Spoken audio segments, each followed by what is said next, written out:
ఓం గణానాం త్వా గణపతిగుం హవామహే కవిం కవీనాముపమశ్రవస్తమం జ్యేష్ఠరాజం బ్రహ్మణాం బ్రహ్మణస్పద ఆనశృణ్వన్ ఊతిభిः సీదసాదనం వందే గురుపదద్వంద్వమవాङ्మానసగోచరం రక్తశుక్లప్రభామిశ్రమతర్క్యం త్రైపురం మహః ఆదిత్యాయ చ సోమాయ మంగళాయ బుధాయ చ గురుశుక్రశనిభ్యశ్చ రాహవే కేతవే నమః.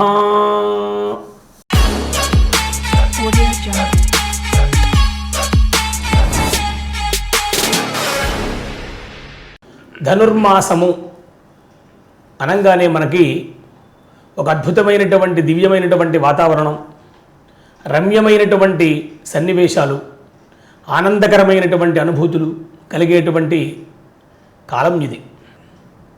మన భారతదేశంలో రాష్ట్రములు ఏవైనప్పటికీ కూడా దాదాపుగా ప్రతి చోట దేవాలయాలు వాటికి ఉండేటువంటి సంస్కృతులు, వాటి యొక్క చరిత్రలు, వాటి యొక్క దైవీ దేవతల యొక్క మహాత్మ్యములు, వాటి యొక్క ఆగమ సంప్రదాయాలు, అలాగే భక్తులకు చేత చేయించేటువంటి ఎన్నో విశేషమైనటువంటి వైదిక కార్యక్రమాలు, అలాగనే శాస్త్రీయమైనటువంటి పద్ధతిలో ఆగమ కార్యక్రమాలు, ఇవన్నీ మనం చూస్తూ ఉంటాం.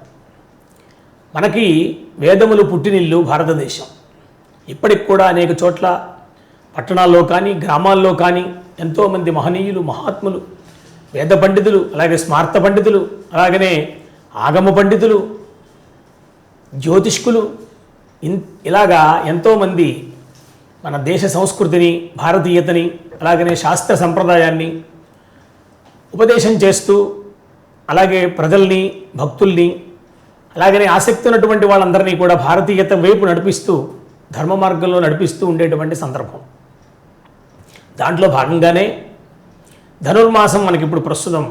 ధనుర్మాసము అనగానే మనకి ఆలయంలో పాశురములు చదవటము, వైష్ణవ దేవాలయాల్లో, అలాగే ఇతర శివాలయాల్లో, ఇంకా అనేక చోట్ల ఆయా దేవతలకి సంబంధించినటువంటి సుప్రభాత సేవ, అట్లాగనే పాశురములు చదువుతూ ఆ రోజు ఉండేటువంటి వైభవాన్ని చెప్తూ ఆ పరమాత్మ దగ్గరికి మనందరినీ కూడా ఒక దివ్యానుభూతికి దగ్గర చేసేటువంటి విధంగా వ్యవహరించేటువంటి కాలంగా చూస్తూ ఉంటాం. ధనుర్మాసము అనగానే, ధనుర్మాసం అంటే అసలు మనకి 12 రాశులు ఉన్నాయి. మేషము, వృషభము, ఇట్లా 12 రాశులు ఉన్నాయి కదా. అలాగనే మాసములు 12 మాసములు, చైత్రమాసము, వైశాఖ మాసము, ఇట్లా 12 మాసాలు. ఈ 12 మాసాలకి, ఈ 12 రాశులకి సంబంధం ఉంది. సహజంగా మనకి పూర్ణిమ నాడు వచ్చేటువంటి నక్షత్రం ఏదైతే ఉందో ఆ నక్షత్రాన్ని పురస్కరించుకుని ఆ మాసానికి ఆ పేరు వచ్చింది అని పెద్దలు చెప్తూ ఉంటారు. అంటే విశాఖ నక్షత్రం ఉందనుకోండి, విశాఖ నక్షత్రం కాబట్టి వైశాఖ మాసము, ఆ పూర్ణిమ నాడు విశాఖ నక్షత్రం ఉంటుంది. అలాగనే శ్రవణ నక్షత్రం ఉంటుంది శ్రావణ పూర్ణిమ నాడు, కాబట్టి శ్రావణ మాసము అన్న. అట్లాగనే ఇట్లా ప్రతి మాసానికి ఆ మాసంలో ఉండేటువంటి పూర్ణిమ నాడు ఉండే నక్షత్రాన్ని బట్టి ఆ మాసానికి ఆ పేరు వచ్చింది అని మన వాళ్ళు చెప్తుంటారు పెద్దలు, పూర్వులు.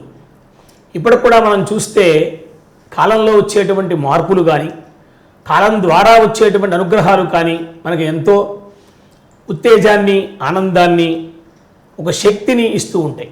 అంటే సూర్యుని యొక్క గమనాన్ని బట్టి, ఆ సంచారాన్ని బట్టి, ఆ రాశుల వల్ల ఆ మాసానికి ఆ పేరు వస్తుందని మనం చెప్పుకున్నాం.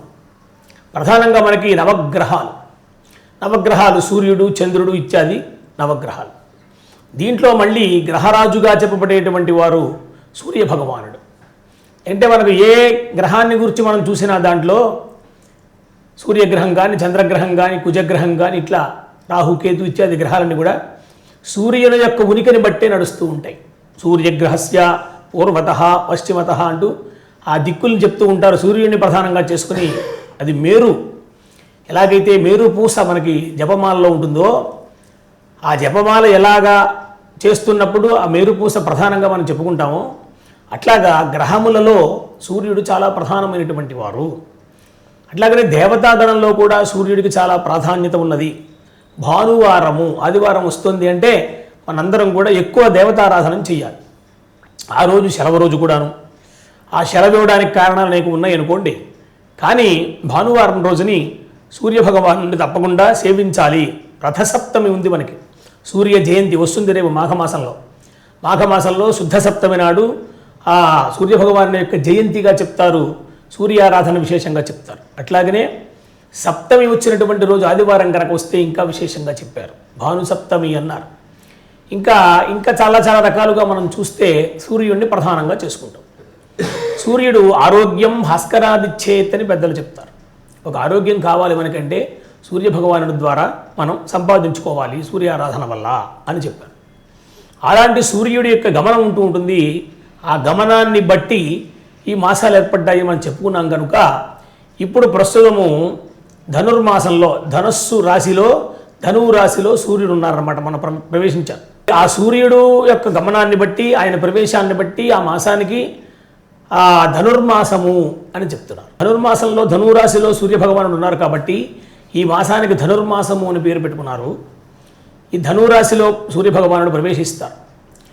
ఈ ధనస్సు అనేటువంటి లగ్నము తెల్లవారుఛామున ఉంటుంది. ఆ లగ్నంలో అనగా తెల్లవారుఛామున దాదాపుగా 3:30-4 గంటల నుంచి సూర్యోదయానికి లోపల దేవాలయాల్లో ఈ ధనుర్మాస ఉత్సవాలు చేస్తూ ఉంటారు. ఆ స్వామికి కావలసినటువంటి కైంకర్యాలు, అలాగనే మొదటి నుంచి కూడా అసలు ఆలయాన్ని కవాట బంధనం తీయడం దగ్గర నుంచి ఆ స్వామిని చక్కగా స్వామికి సంబంధించినటువంటి సుప్రభాత సేవ చేసి, అక్కడి నుంచి స్వామికి షోడశోపచారాలు చేసి, అటు తర్వాత భోగ నివేదనం అక్కడ ఉండేటువంటి సంప్రదాయాన్ని బట్టి ఆయా నివేదనలు చక్కగా అప్పటికప్పుడు తయారు చేసి స్వాదు అంటే అప్పటికప్పుడు తయారు చేసి అనమాట. ఎప్పుడు నేను రాత్రి తయారు చేసి ఇవాళ పెట్టడం అది దేవతలకి సంబంధించి పూజల్లో అది గౌరవం కాదు, అది మంచి పని కూడా కాదు, సంప్రదాయం లేదు మనకి. ఎప్పుడైనా సరే మనం ఏ పూజ చేసుకున్నా కూడా ఆ పూజలలో ఆయా దేవతలకి సంబంధించినటువంటి నివేదనలు ఒక్కొక్కరికి ఒక్కొక్కటి ప్రీతిగా ఉంటుంది. లోకంలో మనందరికీ తెలుసు కదా, మనకే ఉంది అట్లా, మనమే ఒకే వస్తువు తినం అందరం కూడా, రకరకాలైనటువంటి లోకో భిన్న రుచి అంటుంటారు. కాబట్టి దేవతలకు కూడా వారి నుంచి ప్రసాదంగా మనం స్వీకరించడానికి దేవతా ప్రసాదంగా ముందు నివేదన చేయాలి. ఆ నివేదన చేయడం విషయంలో అందరికీ సామాన్య ధర్మం ఏది అన్ని దేవతలకంటే కొబ్బరికాయలు, అరటిపళ్ళు ఇట్లాంటివన్నీ కూడా సామాన్యమే. కానీ సూర్యభగవానుడి దగ్గరికి వచ్చేటప్పటికి పాయసం. అందుకనే మనకి రథసప్తమి రోజున స్త్రీలు అందరూ కూడా ఆచారంగా ఆవు పాలతోటి చక్కగా పొంగలి తయారు చేస్తారు. పొంగలి అది చాలా రుచిగా ఉంటుంది. స్వామికి సమర్పణం చేస్తాం సూర్యభగవానుడికి, అందరికీ కొంచెంగా పెడతారు. ఇంకా కాస్త పెడితే బాగున్నట్టుగా ఉంటుంది. అంటే ప్రసాదంలో ఉండేటువంటి గొప్పతనం అది. దైవ నివేదితమైనటువంటిది ఏ వస్తువైనా కూడా అది చాలా రుచిగా ఉంటుంది. ఒక సత్యనావ్రతం మనం చేసుకుంటే ఆ రోజు చేసేటువంటి గోధుమనొక పంచదారే కావచ్చు, కానీ స్వామికి నివేదన చేసిన తర్వాత తీసుకుంటే మనం ప్రసాదంగా చూస్తే ఎంతో రుచిగా ఉంటుంది. అంటే స్వామి యొక్క అనుగ్రహము, ఆ దేవత అనుగ్రహం ఏదైతే ఉందో అది అమ్మవారికి కావచ్చు. అమ్మవారికి అయితే పులిహోర, చక్కెర పొంగలి ఇత్యాదులు నివేదన చేస్తారు. గారెలు, మాషాలు ఇవన్నీ నివేదన చేస్తాం మనం దేవీ నవరాత్రులు వస్తే. ఆ ప్రసాదములలో అందుకనే ముందుగా మనం పెట్టినప్పుడు అది నివేదనము, అది నివేదన అయిన తర్వాత ప్రసాదము. ప్రకృష్టం సాదం ప్రసాదం అంటే మంచి ఉపభోగ్యమైనటువంటి వస్తువు, చాలా దైవ అనుగ్రహాన్ని మనకు అందించేదానికి మధ్యగా ఉండేటువంటిది ప్రసాదము. కాబట్టి ఇక్కడ సూర్యభగవానుడు మనకి ఈ 12 రాశుల్లో తిరిగేటువంటి సందర్భంలో ఈ ధనువు రాశిలో ప్రవేశించారు మొన్న. ఆ ప్రవేశించిన దగ్గర నుంచి మళ్ళీ మకరంలో ప్రవేశించేదాకా, అంటే మకర సంక్రాంతి మనకు వస్తుంది రేపు. ఆ మకర సంక్రాంతి భోగి మొన్నాడు వచ్చేటువంటి మకర సంక్రాంతి ఏదైతే ఉందో ఆ మకర సంక్రాంతి రోజున సూర్యభగవానుడు మకర రాశిలో ప్రవేశిస్తాడు. అందుకనే దానికి సంక్రాంతి అని పేరు. క్రయ పాద విక్షేపణే అని, అంటే ఒక అడుగు తీసి ఒక అడుగు ముందుకు వేస్తుంటామే, దాన్ని సంక్రాంతి అన్నారు. అట్లాగే సూర్యభగవానుడు ఒక్కొక్క రాశి నుంచి మరొక రాశికి వెళ్ళేటువంటి సందర్భంలో దానికి సంక్రాంతి అని పేరు. అయితే నిజానికి మనకి ప్రతి మాసంలో వస్తుంది సంక్రాంతి. మనం పంచాంగం కనుక చూస్తే వారు దాంట్లో స్పష్టంగా రాస్తూ ఉంటారు, ఈ నెల ఈ సంక్రాంతి, ఈ నెల ఈ సంక్రాంతి ఇవి రాస్తుంటారు. కానీ సంప్రదాయంలో మనకి ఎక్కడి నుంచి వచ్చిందో ఈ ధనుర్మాసంలో వచ్చేటువంటిది ధనుస్ సంక్రాంతి అని, తర్వాత రాబోయేటువంటిది మకర సంక్రాంతి, రెండు మాత్రమే మనకి ప్రధానంగా మనం పరిగణలోకి తీసుకుని నడుస్తూ ఉంటాం ఎక్కువగా గుర్తుగా. ఈ రెండింటిలో మళ్ళీ పైగా మకర సంక్రాంతికే ఎక్కువ ప్రాధాన్యత ఇస్తూ ఉంటాం.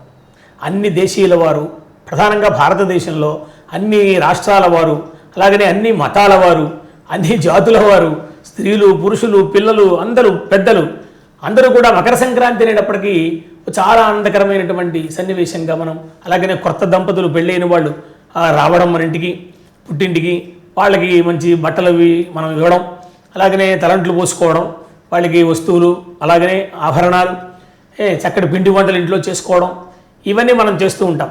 దాంట్లో విశేషించి మళ్ళీ మధ్య రోజున, సంక్రాంతి రోజున పితృదేవతలకు కూడా పూజా కార్యక్రమం అవి చేస్తారు. సరే, అది మనం సంక్రాంతి విషయంలో మనం చెప్పుకుందాం.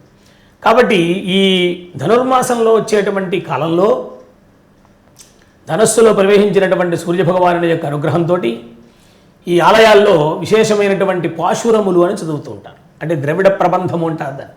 అంటే ద్రవిడ భాషలో ఉంటాయి అవి. తర్వాత కింద తెలుగులో కూడా దాన్ని చక్కగా అన్వయం చేసి అనునయించి మనందరికీ అర్థమయ్యేట్లుగా, మనలో భక్తిని పెంచేట్లుగా అవన్నీ రచన ఉంటాయి. విల్లుపుత్తూరు అని చెప్పేసి తమిళనాడు ఉన్నది. అక్కడ ఆ గ్రామం అది. ఆ గ్రామంలో ఒకానొకప్పుడు విష్ణుచిత్త ఆచార్యుల వారు, ఆయన వైష్ణవ సంప్రదాయంలో ఒక మహానుభావుడు.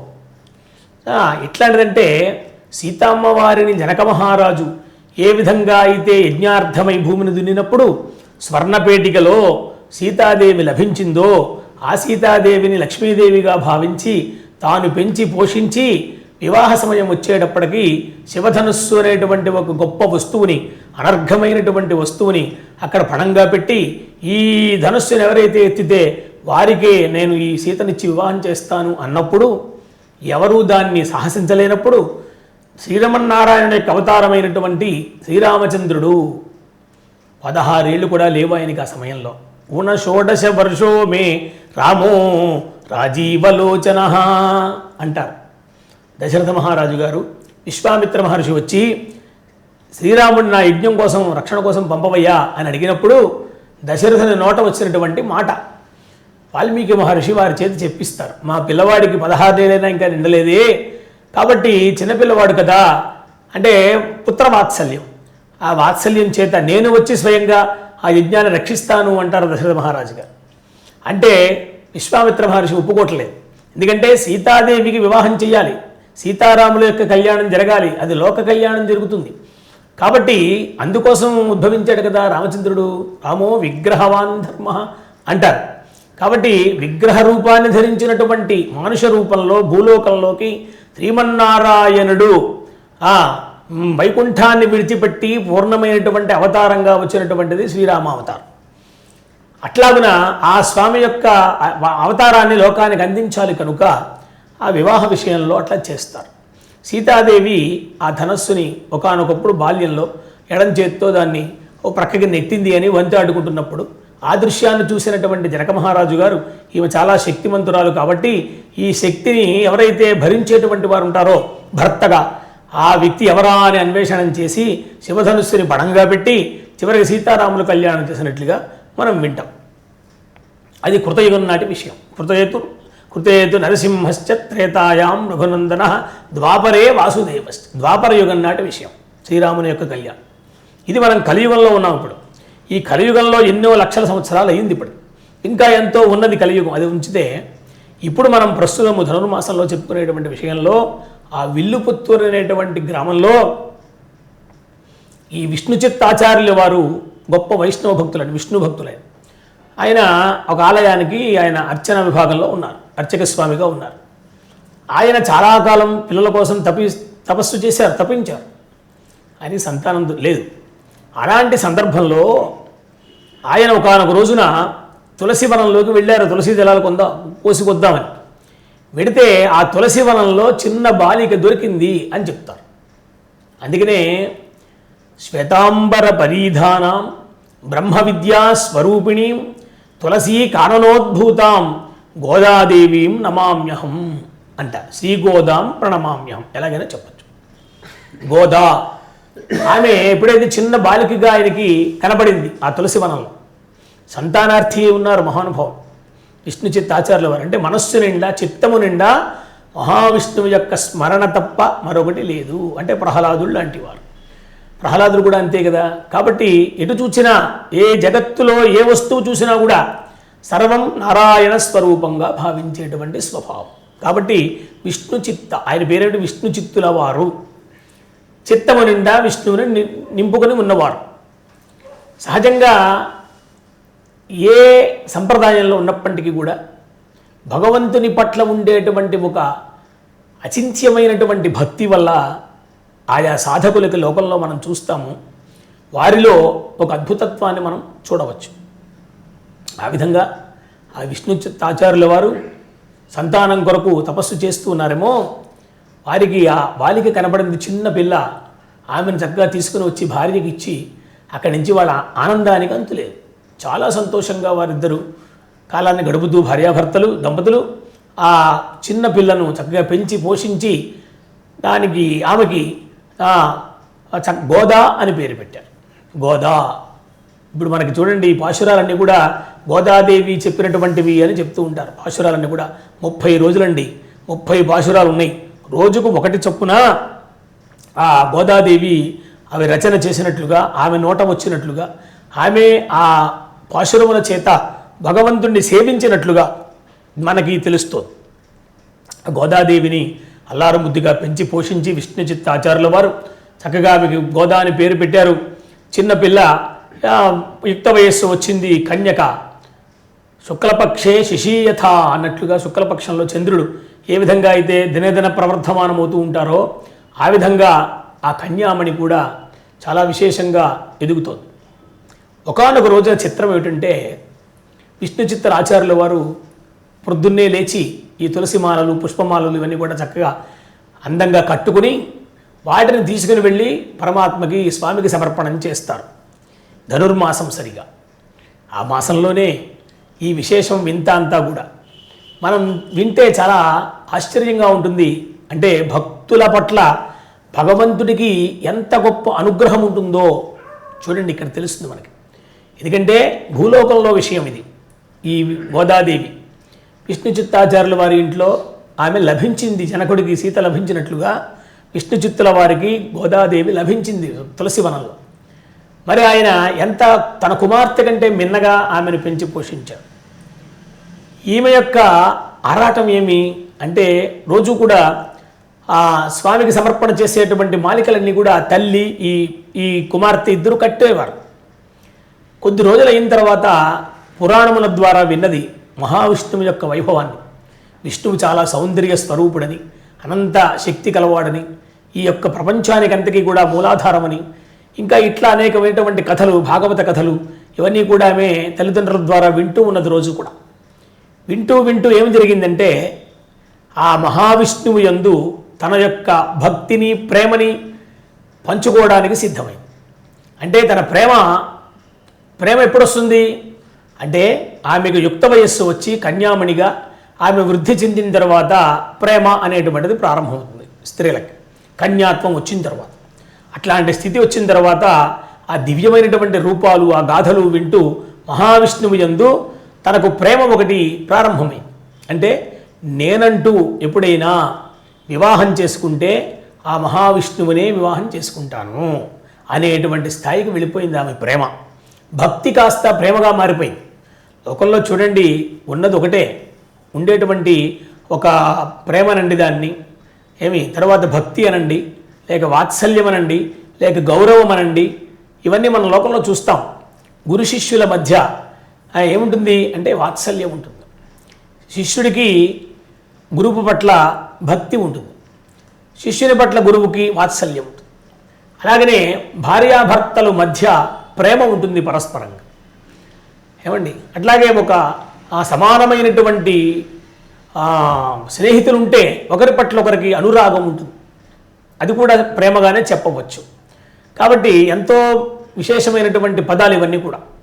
అవి ఉన్నటువంటిది ఒకటే, కానీ ఆ ఉండేటువంటి స్థానంలో ఉండేటువంటి వ్యక్తులను బట్టి దాని పేరు మారుతూ ఉంటుంది. అట్లా ఇక్కడ భగవంతుని పట్ల మామూలుగా భక్తుడికి ఏముంటుంది, భక్తి ఉంటుంది. ఆ భక్తినే ప్రేమగా మార్చుకుందేమే స్త్రీ కాబట్టి. మహావిష్ణువు మహాపురుషుడు కాబట్టి, పురుషోత్తముడు కాబట్టి ఆయన ఆ పురుషోత్తముణ్ణే పురుషాణం ఉత్తమ, నేనంటూ పెళ్లి చేసుకుంటే పురుషులలో ఉత్తముడైనటువంటి పరమాత్మని మాత్రమే నేను వివాహం చేసుకుంటాను అని శపథం చేసి, అయితే ఆ భావాన్ని మనస్సులో ఉంచుకుని ఇంట్లో తయారు చేసినటువంటి మాలికలు, పుష్పమాలికలు ఈ తులసి మాలికలు ఇవన్నీ ఉంటాయి, ఇవన్నీ కూడా తాను ఒకసారి మెడలో వేసుకుని జడలో పెట్టుకుని అద్దం దగ్గరికి వెళ్ళి ఒకసారి అలా చూసుకుంటూ వయ్యారంగా తన యొక్క స్వరూపాన్ని సౌందర్యాన్ని చూసుకుంటూ ఆహా ఇవి స్వామికి బాగుంటాయి అని వాటినన్నింటినీ ఇంకా ఇంకా విశేషంగా రోజు గురించి రోజు ఇంకా విశేషంగా వాటిని కూరుస్తూ చక్కగా కుడుతూ ఆ పుష్పమాలికలన్నీ కూడా తయారు చేస్తూ స్వామి కైంకర్యానికి ఇస్తూ వచ్చింది రోజు కూడా తండ్రికి. ఇది కొద్ది రోజులు అయిన తర్వాత ఒకానొక రోజున ఆ స్వామికి సమర్పణం చేస్తూ ఉండేటువంటి సందర్భంలో తండ్రి గారికి అర్చన కాలంలో పుష్పమాలిక వేస్తూ ఉంటే దానికి తల వెంట్రుకలు ఉన్నాయి అని చెప్పు. ఆయన ఆశ్చర్యపోతారు, ఇదేమి పుష్పమాలికలో తల వెంట్రుకలు ఉండడం ఏమిటి అని చెప్పి ఆశ్చర్యపోయి అడుగుతారు. ఇంటికి వచ్చిన తర్వాత అడిగితే కుమార్తె చెబుతుంది, నేను ప్రతిరోజు కూడా స్వామికి కైంకర్యం చేసి సమర్పణ చేసేటువంటి ఆ పుష్పమాలికలు తులసమాలికలు ఇవన్నీ కూడా నేను ధరిస్తున్నాను, తద్వారా నా జుట్టు నుంచి వచ్చినటువంటి కేశం అది అని చెప్పిందట. అట్లాగనే ఇంకొక సందర్భంలో కూడా నిజంగానే స్వామి ధరించిన తర్వాత స్వామికి కూడా కేశపాశం ఉంటుంది కదా, స్త్రీలకి అమ్మవార్లకైతే కబరీభారం అంటారు. అంటే ఈ చుట్టుకునేటువంటి ఒక ఇదనమాట, శిరస్సుకి బాగా అందంగా దాన్ని అల్లుకొని దానికి చుట్టి దాంట్లో ఒక మణి ఒకటి పెట్టి చూడమని అందంగా అలంకరిస్తూ ఉంటారు స్త్రీలకి, స్త్రీ దేవతలకి, స్త్రీలకి కూడా. పురుషులలో విషయం చూస్తే మనము మహావిష్ణువునకు గొప్ప కేశభారం ఉంటుంది, అలాగే పరమేశ్వరుడికి జటాజూటం ఉంటుంది. దేవతలకు కూడా చాలా విశేషమైనటువంటి కేశ సంపద చెప్తారు, అది ఒక్కొక్క దానికి ఒక సందర్భంలో ఒకలా ఉంటూ ఉంటుంది అన్నమాట. అలాగా పరమాత్మ నుంచి వచ్చినటువంటి ఆ మాలిక కూడా ఈ కేశపాశాలతో వచ్చినట్లుగా చెప్తారు. ఎటు చూసినా ఏమవుతుందంటే తండ్రి గారు గట్టిగా నిలదీసి అడిగితే ఈమె చెప్తుందన్నమాట, ఇవి నేను ధరించి రోజు కూడా స్వామికి సమర్పణకి పంపిస్తున్నాను, అందజేస్తున్నాను అని చెప్తుంది. అంటే ఆయన చాలా అపచారం చేసినట్లు బాధపడిపోతారు. ఎందుకంటే స్వామి పట్ల గొప్ప భక్తి తండ్రి గారు. ఈ పిల్ల యొక్క భక్తి ప్రేమ భక్తి సరే, ప్రేమ భక్తి వేరు, తాదాత్మ్య భక్తి వేరు, మూఢభక్తి వేరు. ఇట్లా భక్తి అనే దానికే అనేక దశలుగా మనకు కనిపిస్తుంది. అంటే ఆ భక్తులు చేసేటువంటి సాధన వల్ల ఆ విధంగా ఎప్పుడైతే తండ్రి గారు ఆమెను నిలదీశారో ఆమె చెప్తే అప్పుడు ఆ మనసులో ఉండే మాట కూడా చెప్తుంది, నేను పరమాత్మనే వివాహం చేసుకుంటాను అని చెప్తుంది. ఆ చేసుకునేటువంటి సందర్భంలోనే ఈ ప్రతిరోజు కూడా ఆ గ్రామంలో ఉండేటువంటి బ్రాహ్మణ గృహాలు అందరూ స్త్రీలు ఉన్నారు, ఆమె వయస్సుకు తగిన వాళ్ళు ఉన్నారు, పెద్దవాళ్ళు చిన్నవాళ్ళు అందరూ ఉంటారు కదా, ఆమె స్నేహితులు ఉంటారు, చెలికెత్తలు. ఈ స్నేహితులందరినీ కూడా తెల్లవారుజామున వెళ్ళి వాళ్ళందరినీ కూడా నిద్రలేపుతూ ఉండేదిట. ఇళ్ళకి వెళ్ళి స్వామికి సేవా సమయం అయింది, మీరందరూ రండి అని చెప్పి వాళ్ళందరినీ కూడా తోడుకొని చక్కగా వెళ్ళి అక్కడ నదీ స్నానం చేసి మళ్ళీ బట్టలు మార్చుకొని చక్కగా వాళ్ళు కూడా అలంకరించుకుని కన్యలందరూ కూడా ఈ పుష్పమాలికలు ఇవన్నీ తీసుకుని తెల్లవారుజామున ఆ మంగళధ్వని వినేటువంటి సందర్భం. అలాగనే పంచ ఉషకాల అంటారు, 5 గంటలకి ఆ సూర్యోదయానికి ముందుండేటువంటి గొప్ప వాతావరణం, ఆకాశం అంతా కూడా చాలా నిర్మలంగా ఉంటుంది. అలాగనే మనందరి యొక్క మనస్సులు కూడా ఎంతో ఆహ్లాదంగా ఉంటాయి. అంటే ప్రకృతి అలా పులకించి ఉంటుందన్నమాట. ఇంకోటి ఏమిటంటే ఈ మాసంలో, ధనుర్మాసంలో సహజంగా తెల్లవారుజామున లేచి స్నానం చేసి చన్నీళ్లు కనుక చేసి మంచి వస్త్రాలు ధరించి, పొడి వస్త్రాలు ప్రశాంతంగా తిలకధారణ చేసి వారి యొక్క సంప్రదాయం ప్రకారంగా తిలకధారణ చేసి చక్కగా అలా కూర్చుని స్వామి సన్నిధిలో కనుక ధ్యానం చేసినా, లేక ఏదైనా ఒక అర్చన చేసినా, ఒక అభిషేకం చేసుకున్నా, నిన్న మొన్న ఆర్ద్ర నక్షత్రం ఆ రోజున పరమేశ్వరుడికి అభిషేకం చేస్తారు, ఆర్ద్రోత్సవం అని చెప్తారు. రేపు రాబోయేటువంటి కాలంలో కూడా మళ్ళీ ఉన్నది. ఇట్లా దేవత ఎవరనేది కాదు, అక్కడ ఈశ్వరుడికి చేయొచ్చు, అమ్మవారికి చేయొచ్చు, మహావిష్ణువుకి చేయొచ్చు, వెంకటేశ్వర స్వామికి, రామునికి, కృష్ణునికి, ఎవరికైనా మనం చేస్తాం. కానీ మాసానికి మాత్రం ప్రత్యేకత ఏమంటే ఆ సమయానికి గొప్ప దైవారాధన చేయడానికి కాలం చాలా రమ్యంగా ఉంటుంది, మధురంగా ఉంటుంది. ఆ చేసేటువంటి పూజ తొందరగా ఫలించడానికి అవకాశంగా ఉంటుంది అని చెప్తారు. ఆ విధంగా ఈ కన్యామణి అందరినీ కూడా లేవతీసి వాళ్ళందరినీ కూడా మేలుకొలిపి వాళ్ళందరినీ కూడా ఉత్సాహపరిచి తనతో పాటుగా, ఎందుకంటే ఏకస్వాదు నభుంజీత అంటారు, మంచి వస్తువుని కానీ, మంచి పదార్థాన్ని కానీ, మంచి విషయాన్ని కానీ తాను ఒక్కడే అనుభవించకూడదు, పక్కవారికి కూడా పెట్టాలి. అందుకనే మనం గుళ్ళల్లో ప్రసాదం తీసుకుని పక్కవారికి కూడా కొంచెం పెట్టి మనం తింటూ ఉంటాం, ప్రసాదం కాబట్టి. ఇట్లా ఆమెకు కలిగినటువంటి ఏ విశేషమైనటువంటి అనుభూతి ఉన్నదో, మాసానుభూతి, భగవద్ అనుభూతి, అలాగనే తెల్లవారుజామున ఈ పూజలో ఉండే అనుభూతి, తర్వాత ఈ పాశురములు, వాటికి పాశురములను పేరు పెట్టారు. ఆమె ఎంత గొప్ప ఇల్లాలంటే గొప్ప కవయిత్రి కూడా. ఈవేళ మనం వింటూ ఉంటాం పాశురాలని చెప్పేసి, ప్రతిరోజు ఒక్కొక్కటి చెప్పుని ఆ వైష్ణవ సంప్రదాయంలో వాళ్ళు చదువుతూ ఉంటారు చక్కగా. ఎంతోమంది భక్తులు దాన్ని వింటూ ఉంటారు, దాన్ని వివరణ ఇస్తూ ఉంటారు, దానిలో ఉండే అనుభూతిని, దాని విశేషాన్ని, తద్వారా మనం ఎలాగ నడుచుకుంటే భగవంతుడికి దగ్గరవుతామో ఇదంతా కూడా దాంట్లో వివరంగా ఉంటుందన్నమాట. అదంతా ఒక సందర్భంలో రమణీయమైనటువంటి ప్రకృతిని వర్ణించింది ఆమె. ఆ తర్వాత పరమాత్మ ప్రకృతిలో ఎలా లీనమై ఉంటాడో చెప్తుంది ఒక చోట. అందుకనే ప్రకృతిం వికృతిం విద్యాం, లక్ష్మీ అష్టోత్తరంలో చూడండి, ప్రకృత్యై నమః అని మొదటి నామం. అంటే ప్రకృతి అమ్మవారి యొక్క స్వరూపం, పురుషుడు పరమాత్మ స్వరూపం. కాబట్టి ఈ ప్రకృతి పురుషుల యొక్క కలయికయే శక్తుల యొక్క కలయిక అన్నమాట. కాబట్టి ఈ ప్రకృతిలో, ప్రకృతి ఒడిలో పుష్పించేటువంటి పుష్పములు, ఫలములు, ఇవన్నీ కూడా మనం జలములు, పవిత్ర జలాలు కూడా స్వామికి అభిషేకంగా వాడతాం. అలాగనే అర్ఘ్యము, పాద్యము, ఆచమనీయము ఇవన్నీ కూడా ఇస్తాం కదా. కాబట్టి జలములు కానీ, పుష్పములు కానీ, ఫలములు కానీ, దళములు కానీ ఇవన్నీ కూడా ప్రకృతి నుంచే మనకు వస్తాయి కనుక ఆ ప్రకృతి రమణీయతను ఒక పుష్పం తీసి మనం ఇట్లా స్వామికి సమర్పణం చేస్తున్నాము అంటే మనస్సు అనేటువంటి పుష్పాన్ని పరమాత్మకి మనము సమర్పణం చేస్తున్నాము అని చెప్పవచ్చు. ఆ విధంగా ఆ ధనుర్మాసంలో ఆ మహాతల్లి ఆండాళమని కూడా అంటారు ఆమెని. కాబట్టి గోదా అంటే గాం దదాతి, ఇది గోదా. గాం అంటే గోవుల్ని ఇస్తుందని, గో సంపదలు ఇస్తుందని కాదు. అది మాత్రమే కాదయ్యా, గవాం గాంధదాతి అంటే వాక్కులను ఇస్తుంది అన్నారు. అంటే మనందరికీ కూడా మంచి వాక్కుని ఇస్తుంది అనమాట. అంటే భగవంతుణ్ణి బాగా సేవించడానికి, స్తోత్రం చేయడానికి మంచి వాక్కులను ఇస్తుంది, అలాగే సంపదలను ఇస్తుంది అని చెప్తారు. ఏమైతే మొత్తానికి ఈ నెల రోజులు కూడా అమ్మవారి యొక్క అనుగ్రహాన్ని, అయ్యవారి యొక్క అనుగ్రహాన్ని పొందడానికి ఆ విష్ణు చిత్ర వారి యొక్క కుమార్తెగా లోకంలోకి ఉద్భవించినటువంటి లక్ష్మీస్వరూపిణైనటువంటి గోదాదేవి యొక్క అనుగ్రహం చేత ఈ నెల రోజులు కూడా, నెల పాశురములు 30 పాశురములు కూడా చాలా అర్థహితంగా, అర్థవంతంగా, భాష మంది కాకపోయినా తర్వాత కాలంలో దాన్ని ఆంధ్ర భాషలోకి వారు మార్చారు చాలామంది. దాన్ని రమణీయంగా అందరికీ అర్థమయ్యే రీతిలో కింద దానికి అర్థాన్ని కూడా ఇచ్చారు.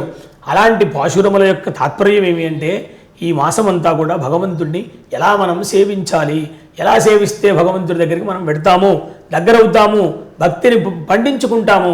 ఇంకా మనకి మకర సంక్రాంతి వచ్చేదాకా మాసమంతా ఉంది. ప్రతిరోజు కూడా అన్ని దేవాలయాల్లో తెల్లవారుజామున చక్కగా మంచి మంచి ఉత్సవాలు జరుగుతూ ఉంటాయి. అట్లాగనే స్వామికి సమర్పణ చేసినటువంటి ప్రసాదములు గొప్ప విషయం, అది బాగా తెలుసుకోవాలి మనం. ఎందుకంటే మనము ఎంతసేపు అక్కడ కూర్చున్నా దృష్టి అంతా ప్రసాదం మీద ఉంటూ ఉంటుంది. ఒకప్పుడు ప్రసాదం కొరకు కాదు, స్వామి అనుగ్రహం కొరకు ఉండాలి, స్వామి అనుగ్రహ ప్రసాదం కోసం ఉండాలి. అక్కడ రకరకాలైనటువంటి ప్రసాదాలు తయారు చేస్తారు. అప్పటికప్పుడు అవన్నీ స్వామికి చక్కగా నివేదన చేస్తారు. వేడివేడిగా గుమగుమలాడుతూ చక్కెర పొంగలి, దధ్యోదనము, పులిహోర ఇత్యాది ప్రసాదాలని కూడా నివేదనం చేస్తారు. అటు తర్వాత భక్తులకు పంచుతారు చక్కగా. అది చక్కగా స్వీకరించి ఆ పరమాత్మని కళ్ళార చూస్తూ, మనసారా ఆయన్ని ధ్యానిస్తూ, వాక్కుల చేత స్వామి యొక్క నామాన్ని పలుకుతూ మనందరం కూడా ఈ మాసం అంతా వైభవంగా ధనుర్మాసాన్ని పూర్తి చేసుకుని తరువాత మకర సంక్రాంతి రోజులో మనం ప్రవేశిస్తాము.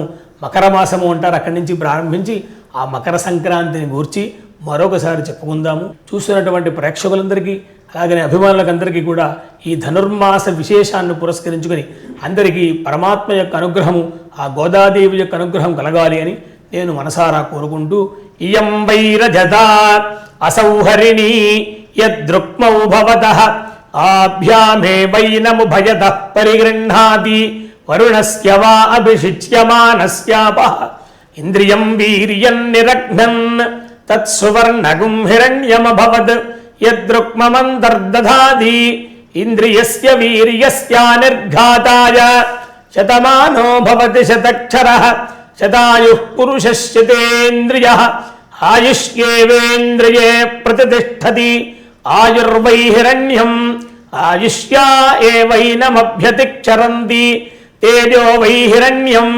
తేజస్యా ఏవైనమభ్యతిక్షరంతి వర్చో వై హిరణ్యం వర్చస్యా ఏవైనమభ్యతిక్షరంతి. సమస్త సన్మంగళాని భవంతు. శుభం భూయాత్.